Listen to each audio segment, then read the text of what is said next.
নমস্কাৰ বন্ধুসকল, আজি মোৰ মুৰ্গীৰ 9 নম্বৰ দিন।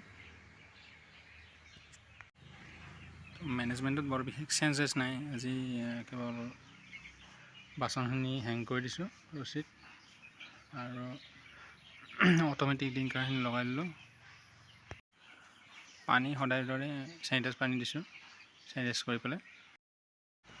আৰু বন্ধুসকল, এই পানী যে যিবোৰ বাচন আছে, পানী বাচনবোৰ ৰেগুলাৰ ধুই দিব লাগে। মই ৰেগুলাৰ ধুই পেলাই পানী দিওঁ, বাচনবোৰ লেতেৰা হৈ যায়, নহ'লে বেমাৰ হ'ব পাৰে।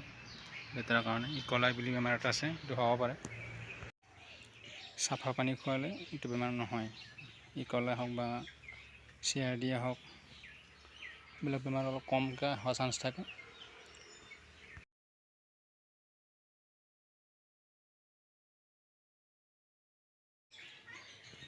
আৰু বন্ধুসকল, আজিকালি মই এইকেইদিনটো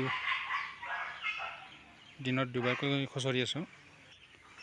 ৰাতিপুৱা এবাৰ আৰু আবেলি সময়তো এবাৰ খুচৰিছোঁ। তো দুবাৰকৈ খুচৰিছোঁ কাৰণ গেছটো যাতে কম হয়।